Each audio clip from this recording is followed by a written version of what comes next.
Good evening and welcome to Keeping Watch, the live stream series where we expose what's happening in Florida politics. I'm Natasha Sutherland, the Deputy Executive Director at the Florida Communications and Research Hub.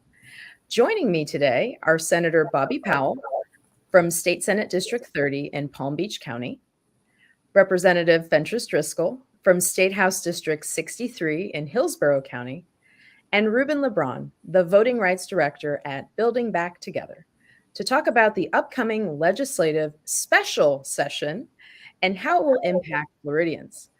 I'll kick it over to Senator Powell to start the introductions. Senator? Thank you, Natasha, for allowing me this opportunity to join you all this evening. Getting a chance to kind of jump on here. I am the immediate past chair of the Florida Legislative Black Caucus. I'm so excited to kind of delve into what we're dealing with for this next upcoming legislative special session. I'm glad to be joined by my good colleague, our policy chair for the Florida Legislative Black Caucus. Well, I guess the policy chair for the House Democrats, as well as the first Black female Democratic leader, Representative Attorney Fentrice Driskell. And I'm just looking forward to the opportunity tonight to really delve into some of the issues. I've got a number of things that have been pointed out on my list that I want to really get into as we come back into this. And I see that, of course, we have with us Mr. Rubén Lebrón. I'm going to pass it back to you as I'm going to pull my list up, and I'll get ready to kind of dive directly into some of these hot button issues. As you know, we've got the special session coming up. As recently as about an hour or maybe 2 hours ago, the governor of the state of Florida did release a map that I had a chance to just briefly glance at. I can tell you right off the top of my head, from what I've seen, it does not look like something that my appetite can fully engulf in terms of wanting to support at all. But we've still got an opportunity to develop a strategy before the 19th, which is when we go back to session. So with that being said, there's a number of topics that we want to hit. I want to delve into the idea that we're going to a special session. We've dealt with culture wars, but we haven't dealt with real life issues for people who are impacted here in the state of Florida. Property insurance is skyrocketing, but not only property insurance, every day somebody's calling my office because they cannot afford to continue renting where they're renting. We're seeing a number of increases in terms of students here in Palm Beach County and in the state of Florida who are now homeless as they get ready to go to school. And what are we talking about right now?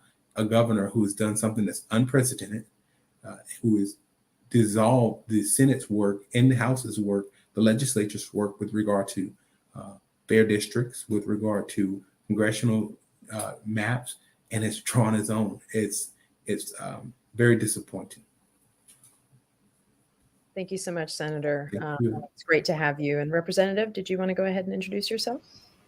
Yes, thank you so much, Natasha and Senator Powell. Rubén, very great to see you both. I'm State Representative Fentrice Driskell from Florida House District 63 in North Hillsborough and North Tampa. As Senator Powell mentioned, I serve as policy chair. I feel like just for the world, you know what I mean? It's like for the Florida House Dems and the Black Caucus and whoever else needs me.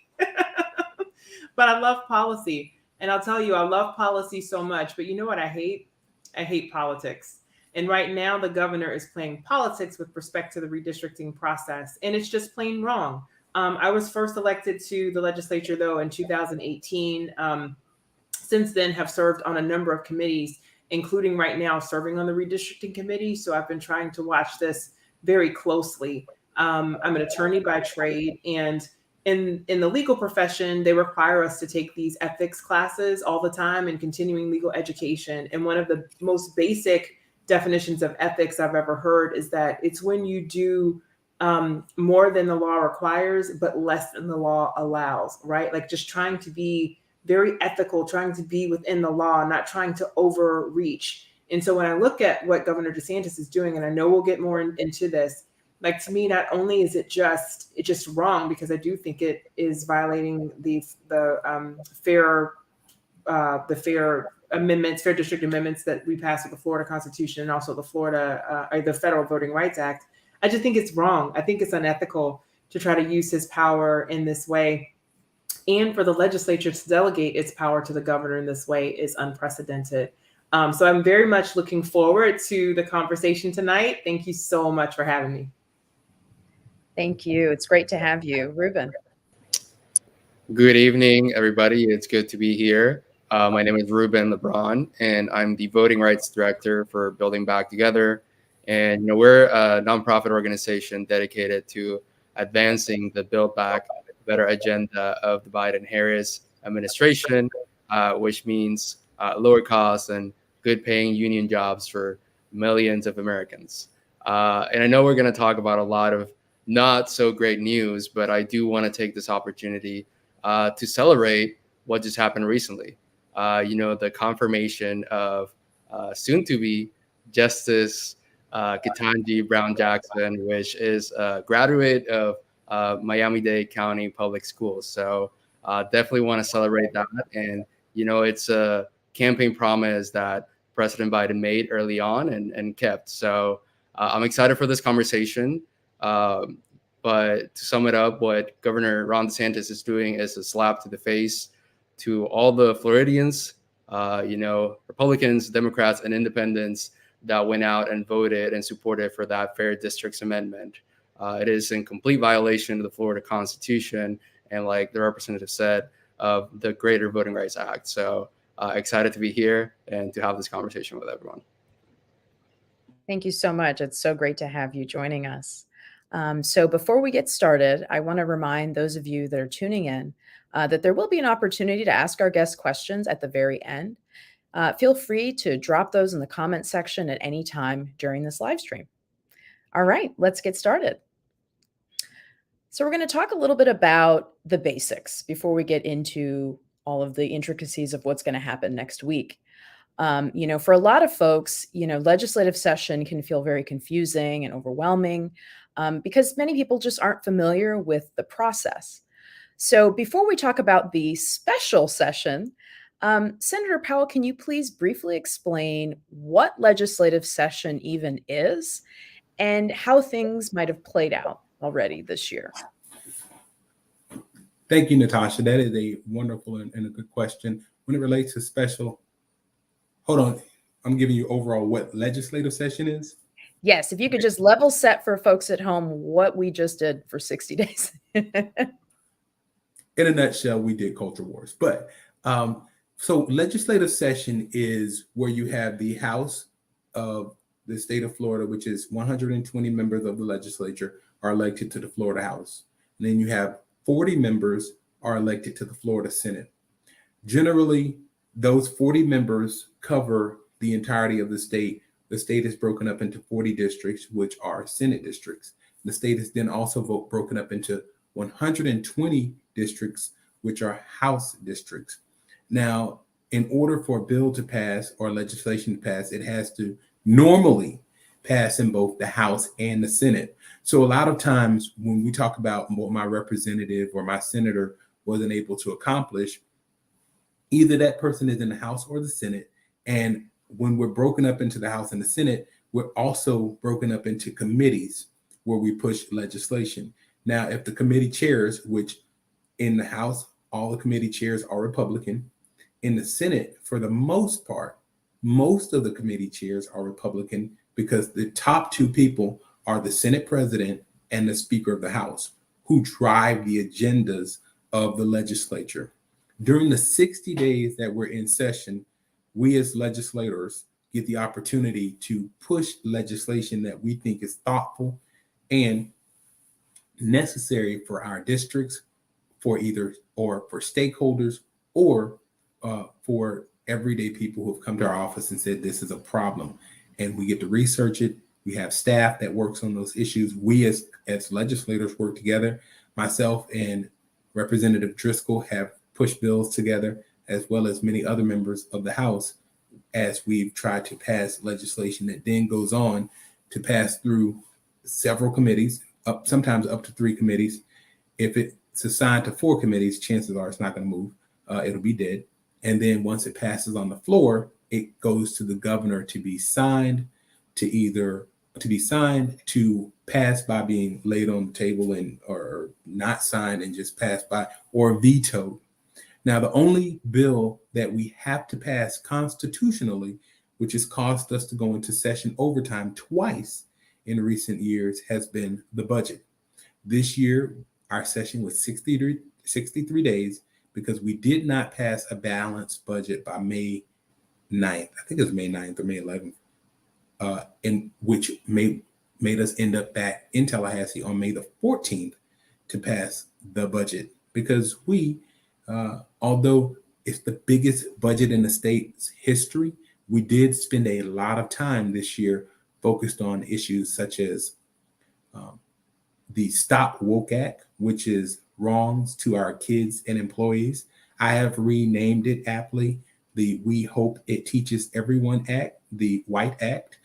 There is also the abortion bill that we saw this year, as well as the immigration bill, and who can forget the Don't Say Gay bill. These are culture wars that are not just happening here in the state of Florida. This is going on in Texas. This is going on in, I believe, Arizona, a number of other states where the governor here is driving policy with a national agenda that's riling up a base of right-wing conspiracy theorists who are hoping to roll back progress.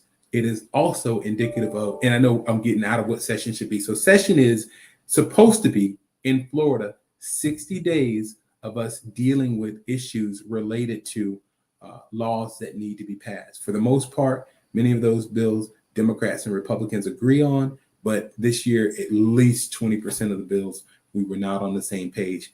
And the budget, which $112 billion, the biggest budget in the state's history, was passed on the 63rd day. So that is, in a nutshell, what legislative session is. I am elected, so I could start going into all kinds of diatribes, but I don't want to do that. I appreciate that. Thank you so much, Senator. Yes. A lot of issues get addressed, during legislative session, or they're meant to. So I appreciate you giving us sort of that background. And a note about the chairs, right? And the folks that are in charge and set the agenda. I think a lot of people at home don't realize that there is sort of one party that decides what gets voted on, what gets to be on the agenda, and that sort of thing. So I appreciate you highlighting that. So let's move to now what's coming next.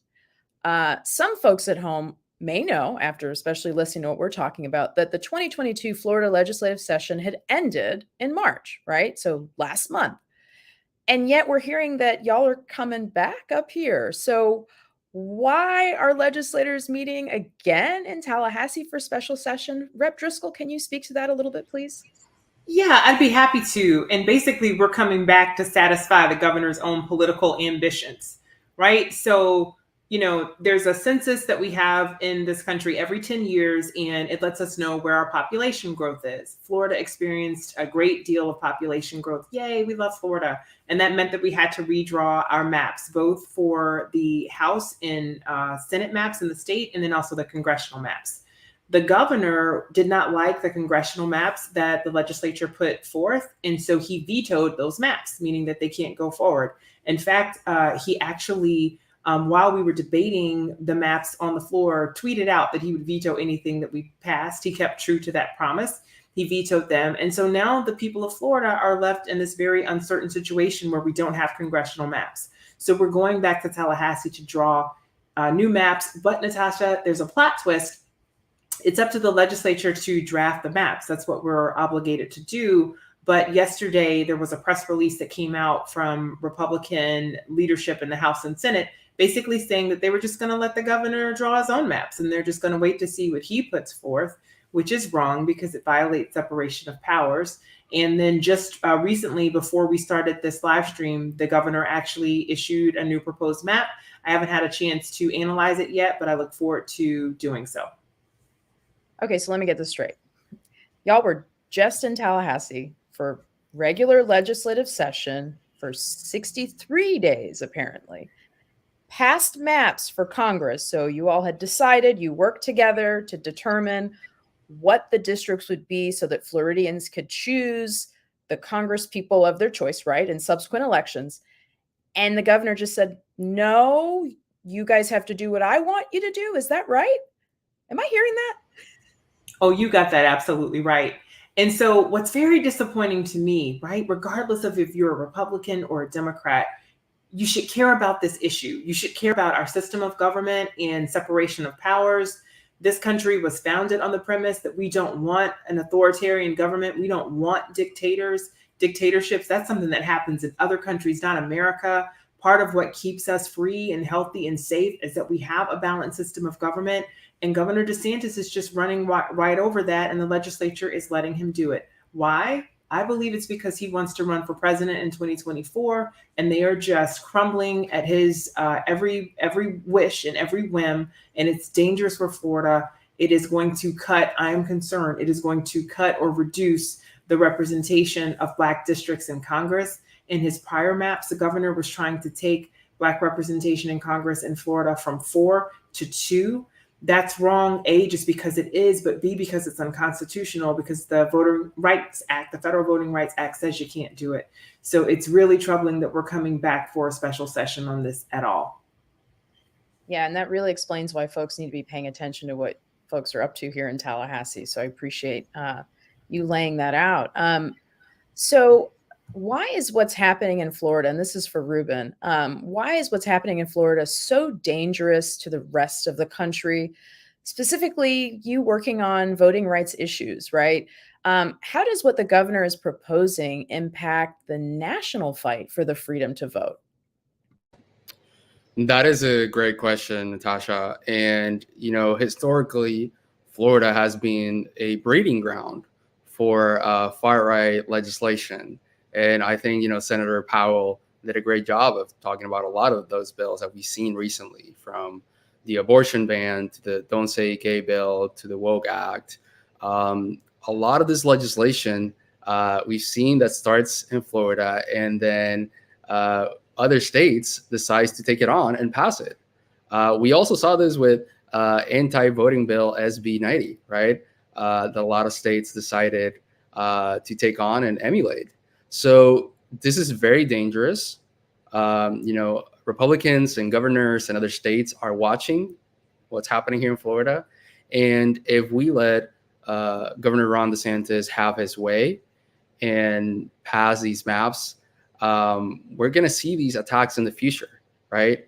It is completely unprecedented. It is completely unethical and dangerous for a single person to be able to decide the Florida congressional maps. And like Representative Driskell mentioned, the leadership of the legislature has just sat back and decided to let the governor take complete reins of this process. And that's just not how it works. We have clear separation of powers, and it is the job of the legislature to draw maps. And I believe this is one of the first times, if not the first time ever, that a governor has actually vetoed congressional maps in Florida history.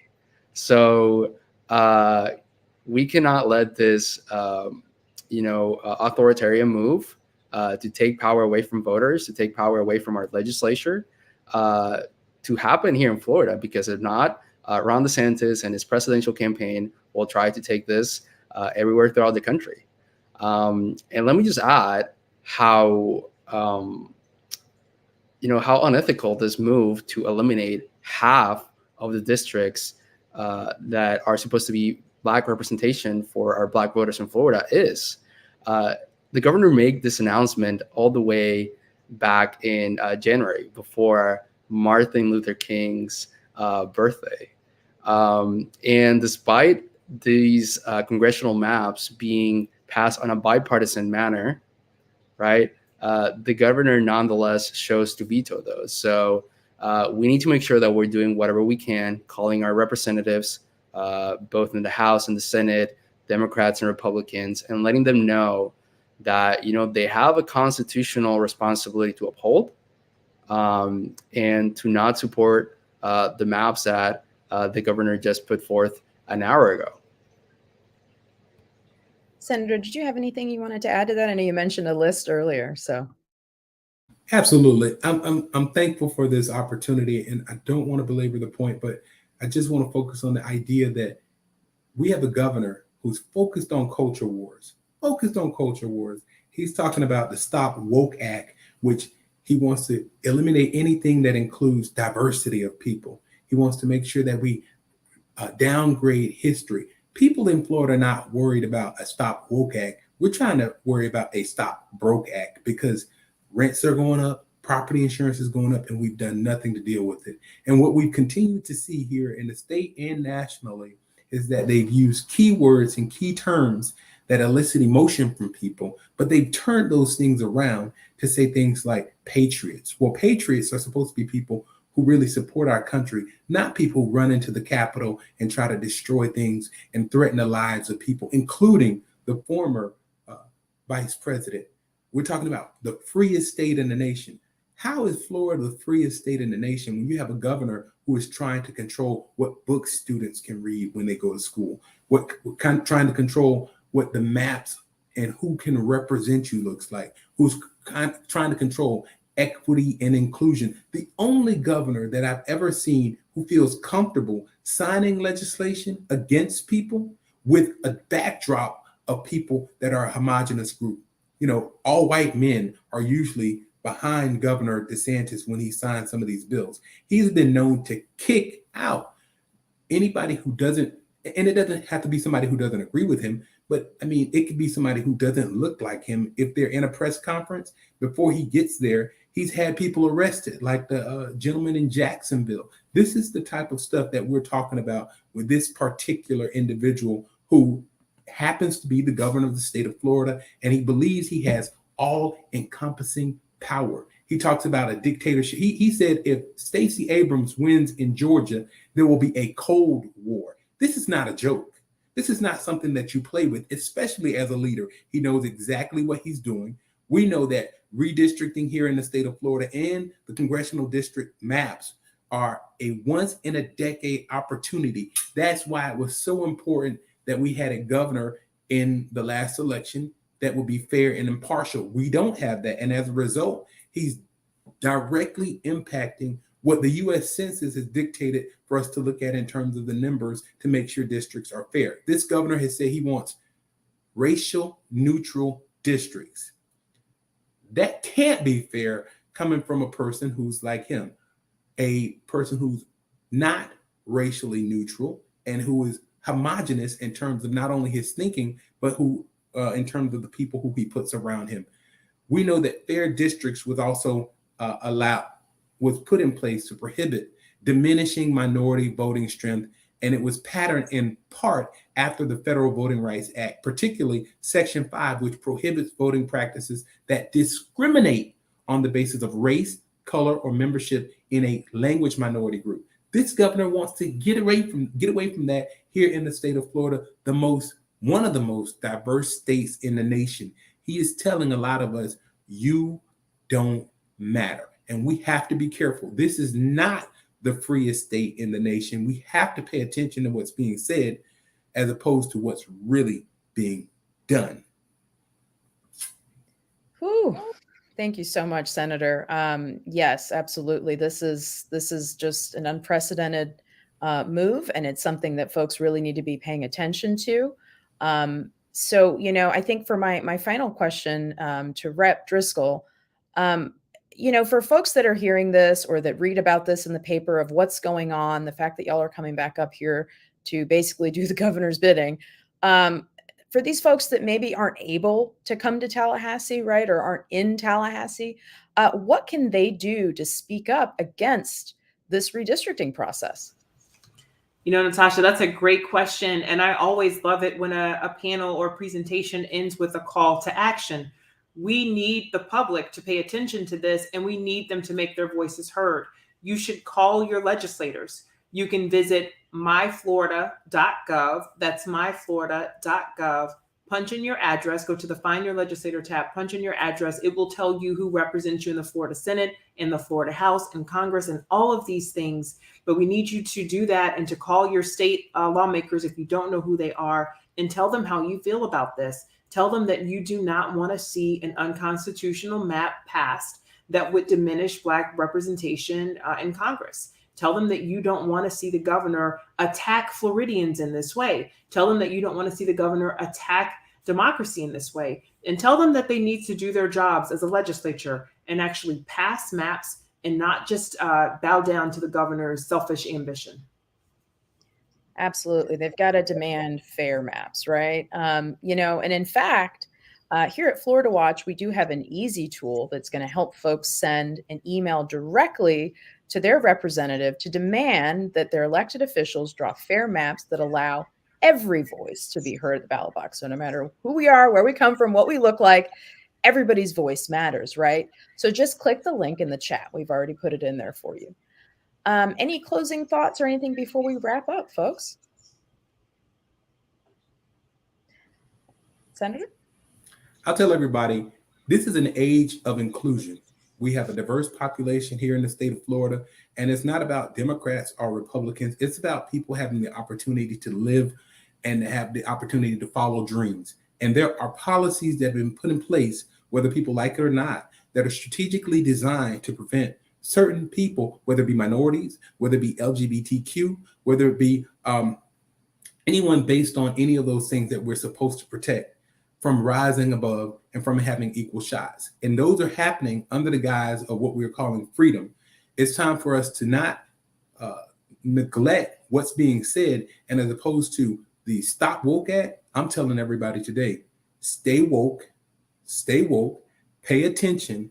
And if you're one of those people who is not being affected or impacted by some of the things that are happening to people who you care about, people who you love, people who you call your friends, to step up, speak up. When you see something, say something. If you know it's wrong, then be an ally. And when I say be an ally, that doesn't just mean stand behind us and say, I'm watching you, we're behind you. Stand with us as we fight against this regime that is the horrible, negative, racist regime of this deplorable governor. A life of service is a life that counts. We all can serve. You don't have to be great to get started, but you do have to get started to be great. And thank you for having me. Thank you so much. Well, with that, that's all the time we have for today.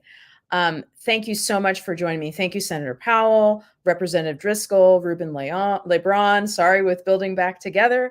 Thank you for taking the time to explain how this upcoming special session is going to impact Floridians and the rest of the country. Folks, we have a lot of work to do in Florida.